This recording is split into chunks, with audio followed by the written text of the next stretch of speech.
মাছ নিয়েছি, আজ পাতুরি বানিয়ে দেখাবো বন্ধুরা। এর জন্য লাগছে আমার সর্ষে, কাঁচা লঙ্কা, একটু পোস্ত নিয়েছি, টমেটো কুচি, নুন, হলুদ, পেঁয়াজ কুচি আর ধনেপাতা কুচি। সর্ষে, কাঁচা লঙ্কা, পোস্তটাকে আমি শিলে বেটে নেব। গ্যাসে একটা প্যান বসিয়ে দিয়েছি, এবার একটা কলা পাতা দিয়ে নিচ্ছি।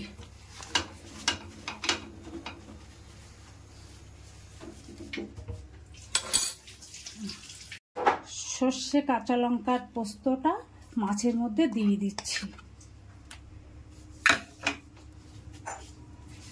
একটু হলুদ দিয়ে দিচ্ছি,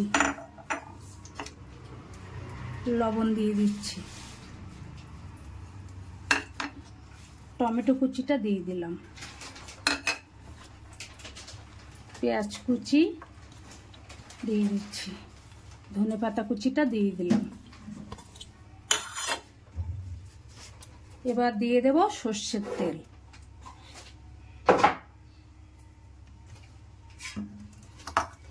ভালো করে মাছটাকে মাখিয়ে নিচ্ছি। কালারের জন্য একটু লাল লঙ্কার গুঁড়ো দিয়ে দিলাম, কাশ্মীরি লঙ্কার গুঁড়ো। এগুলো এবার কলা পাতার উপরে দিয়ে দিচ্ছি।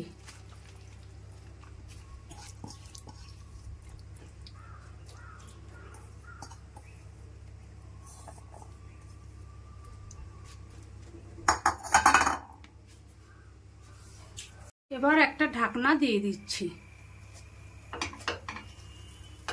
ছিদ্রটা একটা লবঙ্গ দিয়ে বন্ধ করে দিচ্ছি। এটাকে লো আছে খানিকক্ষণ হতে দেব। 6 মিনিট হয়ে গেছে, এবার ঢাকনাটা উঁচু করছি।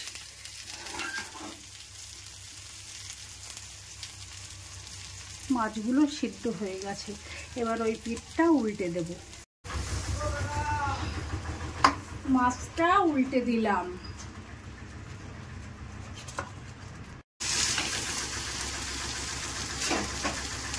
মাছের পাতুরিটা আমার হয়ে গেছে, এবার নামিয়ে পরিবেশন করব।